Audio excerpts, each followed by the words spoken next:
നമ്മൾ last discuss ചെയ്തത് effect of concentration on reaction rate. റിയാക്റ്റൻസിൻ്റെ കോൺസെൻട്രേഷൻ ഇൻക്രീസ് ചെയ്യുന്നതിനനുസരിച്ച് സ്പീഡ് ഓഫ് ദി റിയാക്ഷനും ഇൻക്രീസ് ചെയ്യും. എന്നിട്ട് നമ്മൾ ഒരു റേറ്റ് ഇക്വേഷൻ പറഞ്ഞിട്ടാണ് നിർത്തിയത് അല്ലേ. റേറ്റ് ഇക്വേഷൻ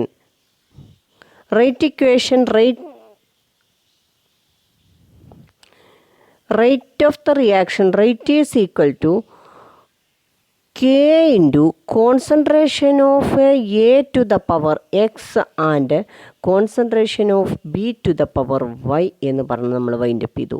ഇവിടെ സ്പീഡ് ഓഫ് ദ റിയാക്ഷൻ എന്ന് പറയുന്നത് ഇതിനോട് ഈക്വൽ ആയിരിക്കും. റേറ്റ് ഓഫ് ദ റിയാക്ഷൻ എന്ന് പറയുന്നത് k proportionality constant rate constant കെയും അതേപോലെ തന്നെ കോൺസെൻട്രേഷൻ ഓഫ് എയും കോൺസെൻട്രേഷൻ ഓഫ് ബിക്കും ഈക്വൽ ആയിരിക്കും എന്ന് നമ്മൾ പറഞ്ഞിരുന്നു. ഇനി നമുക്കറിയാം rate of the reaction. Rate of the reaction നമ്മൾ രണ്ട് ടൈപ്പിൽ ഡിറ്റർമൈൻ ചെയ്തിരുന്നു. ഒന്ന് ഇൻസ്റ്റൻറ്റേനിയസ് റേറ്റ് ഓഫ് റിയാക്ഷനും ആവറേജ് റേറ്റ് ഓഫ് റിയാക്ഷനും. ഇപ്പോൾ നമ്മളിവിടെ കൺസിഡർ ചെയ്ത hypothetical equation A plus B gives a product എന്ന് പറയുന്ന ഹൈപ്പോത്തറ്റിക്കൽ ഇക്വേഷനാണ് നമ്മളിവിടെ കൺസിഡർ ചെയ്തത്. ഇവിടെ പ്രോഡക്റ്റിൽ പ്രസക്തി ഇല്ലാത്തത് കൊണ്ട് നമുക്ക് ഡിഫറൻഷ്യൽ റേറ്റ് ഇക്വേഷൻ വെച്ചിട്ട്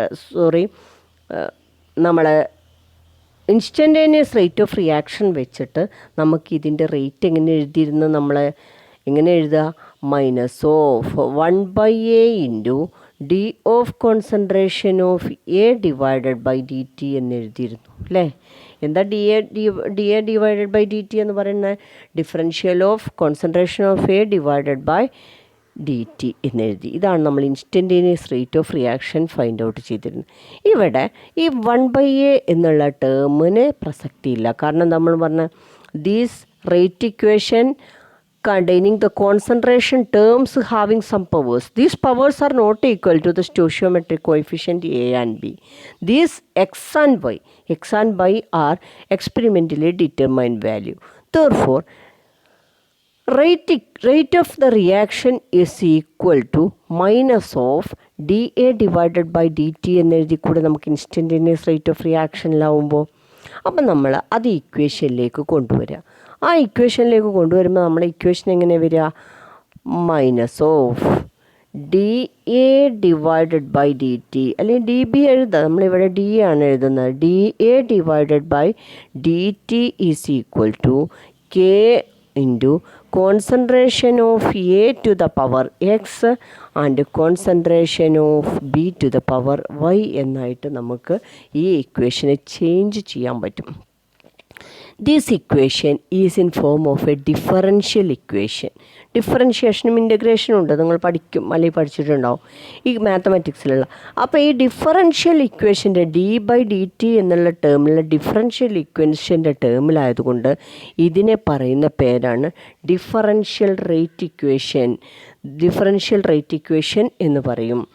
അതിനെ നമ്മൾ റേറ്റ് ലോ എന്നാണ് പറയുക. ഇവിടെ കൊടുത്തിട്ടുണ്ട് ഹെഡിങ്ങിൽ റേറ്റ് ലോ അല്ലെങ്കിൽ റേറ്റ് ഇക്വേഷൻ എന്നോ അല്ലെങ്കിൽ ഡിഫറൻഷ്യൽ റേറ്റ് ഇക്വേഷൻ ഏതെങ്കിലും റിയാക്ഷൻ തന്നിട്ട് നിങ്ങളോട് റേറ്റ് ലോ എഴുതാൻ ചോദിക്കാറുണ്ട് അല്ലെങ്കിൽ റേറ്റ് ഇക്വേഷൻ എഴുതാൻ ചോദിക്കാറുണ്ട്. അപ്പോൾ ഏത് ടേമിലാണ് എഴുതേണ്ടത്?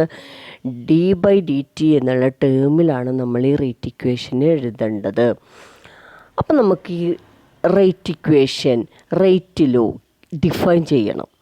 അപ്പോൾ rate law or rate equation can be defined as the expression of reaction rate. ഇത് ശരിക്കും പറഞ്ഞാൽ ഇവിടെ നമുക്കറിയാം ഈ ടേം റിയാക്ഷൻ റേറ്റ് ആണ് അല്ലേ. ഇവിടെ റേറ്റ് എന്നുള്ളതിന് പകരമാണ് നമ്മൾ എന്ത് ചെയ്തത്, ഈ ടേമാക്കി മാറ്റി.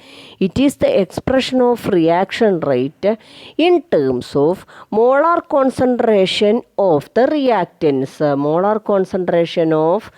Reactance with each term raised some powers. എല്ലാ ടേമും എന്ത് ചെയ്യണം? പവേഴ്സ് വെച്ചിട്ട് റൈസ് ചെയ്യണം. Each term raised some powers which may or may not be equal to the stoichiometric coefficient. ഈ പവേഴ്സ് ഇതിനോട് ഈക്വൽ ആകണമെന്നില്ല, ആവാതിരിക്കാം. ഇതിനോട് സ്റ്റോഷ്യോമെട്രിക് കോയിഫിഷ്യൻസ് ആയിട്ടുള്ള എനോടും ബിനോടും ഈക്വൽ ആവുകയോ ആകാതിരിക്കുകയോ ചെയ്യാം. ഇങ്ങനെയുള്ള എക്സ്പ്രഷനെയാണ് റേറ്റ് ലോ അല്ലെങ്കിൽ റേറ്റ് ഇക്വേഷൻ എന്ന് പറയുന്നത്. അപ്പോൾ നമുക്കൊന്നും കൂടി പറയാം. Rate law can be defined as the expression of rate in terms of molar concentration of the reactants, with each term raised some powers which may or may not be equal to the stoichiometric coefficient. ഇത് നിങ്ങൾ equation വെച്ചിട്ട് തന്നെ പറഞ്ഞു പഠിക്കണം. It is the expression of the rate in terms of molar concentration of the reactants with each term raised some powers. These powers may or may not be equal to the stoichiometric coefficient. This expression is known as rate law or rate equation. ഇപ്പം നമ്മൾ പറഞ്ഞു ഈ powers എൻ്റെയും ബിൻ്റെയും powers may or may not be equal to stoichiometric coefficient ആണ്. A എന്ന് പറയുന്ന ടേമിനോടും B എന്ന് പറയുന്ന ടേമിനോടും ഈക്വൽ ആകാം ഈക്വൽ അല്ലാതിരിക്കാം എന്ന് പറഞ്ഞു.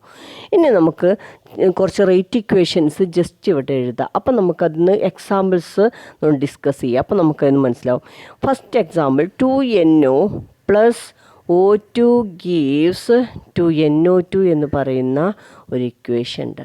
ഇതിൻ്റെ റേറ്റ് ഓഫ് ദ റിയാക്ഷൻ എന്ന് പറയാം. റേറ്റ് ഓഫ് ദ റിയാക്ഷൻ എന്ന് പറയുന്നത് എങ്ങനെയെന്ന് അറിയോ? റേറ്റ് ഈസ് ഈക്വൽ ടു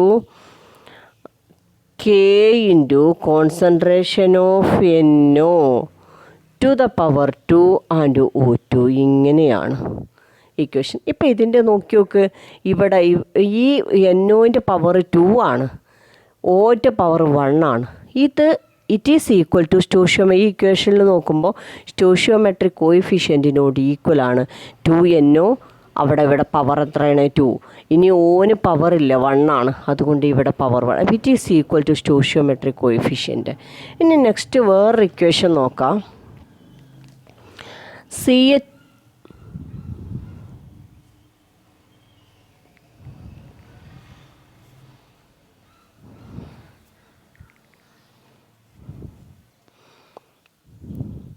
വേറെ ഇക്വേഷൻ നോക്കാം. CHCl3 + Cl2 gives CCl4 + HCl. ഇതാണ് നമ്മളെ ഇക്വേഷൻ. നെക്സ്റ്റ് ഇക്വേഷൻ, ഇതിൻ്റെ റേറ്റ് നമുക്ക് തന്നിട്ടുണ്ട്. Rate of the reaction is equal to CH molar concentration of reactants ആണ്. CHCl3 and Cl2. ഇതാണ് ഇതിന് കൊടുത്തിരിക്കുന്ന പവർ. ഒന്നാമത്തതിന് പവറില്ല, രണ്ടാമത്തതിൻ്റെ പവർ ഹാഫാണ്. മോളാർ കോൺസെൻട്രേഷൻ ഓഫ് ക്ലോറിൻ്റെ പവർ ഹാഫാണ്. ഇങ്ങനെ ഒരു സ്റ്റോഷിയോമെട്രിക് കോയിഫിഷ്യൻ്റ് ഇവിടെ കൊടുത്തിട്ടില്ല. കണ്ടോ, ഇവിടെ Cl2ന് സ്റ്റോഷിയോമെട്രിക് കോയിഫിഷ്യൻ്റ് ഇവിടെ ഒന്നുമില്ല. ഇവിടെ ഇതിൻ്റെ പവർ ആണെങ്കിൽ ഹാഫ് ഉണ്ട്. അപ്പോൾ നമുക്ക് എന്ത് പറയാം? It is not equal to the stoichiometric coefficient of concentration of chlorine എന്ന് പറയാൻ പറ്റും. ഇനി നെക്സ്റ്റ് വേറൊരു ഇക്വേഷനും കൂടി നമുക്ക് കൺസിഡർ ചെയ്യാം. ഈ എക്സാമ്പിൾസ് പഠിക്കണം. ഇത് എക്സാമിന് ചോദിക്കാറുണ്ട് examples. COO C2H5 ester hydrolysis H2O എന്ന് പറയുന്ന ഈ റിയാക്ഷനിൽ പ്രോഡക്റ്റായിട്ട് നമുക്ക് കിട്ടുക CH3COOH + C2H5OH എന്നാണ് നമുക്ക് കിട്ടുക. ഇതാണ് നമുക്ക് കിട്ടുന്ന പ്രോഡക്റ്റ്. ഇതിൽ റേറ്റ് എന്ന് പറയുന്ന സ്പീഡ് ഓഫ് ദ റിയാക്ഷൻ എന്ന് പറയുന്നത് കോൺസെൻട്രേഷൻ ഓഫ് CH3COOC2H5 COOC2H5 അതേപോലെ തന്നെ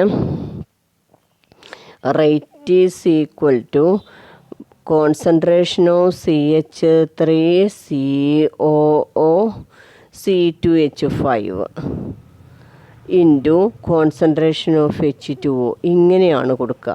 ഇതിൻ്റെ പവർ 1 ആണ്, ഇതിൻ്റെ പവർ 0 ആണ്. ശരിക്കും പറഞ്ഞാൽ ഈ ഇക്വേഷനിൽ, കെമിക്കൽ ഇക്വേഷനിൽ ഇങ്ങനെ 0 എന്ന് പറയുന്ന പവറില്ല. അപ്പോൾ ശരിക്കും പറഞ്ഞാൽ ഈ കോൺസെൻട്രേഷൻ ടേംസിൻ്റെ പവേഴ്സ് എന്ന് പറയുന്നത്, മോളാർ കോൺസെൻട്രേഷൻ്റെ പവേഴ്സ് എന്ന് പറയുന്നത് may or may not be equal to stoichiometric coefficient ആണ്. ഇങ്ങനെയുള്ള എക്സ്പ്രഷനെയാണ് എന്ന് പറയുന്നത് rate equation or rate law എന്ന് പറയുന്നത്.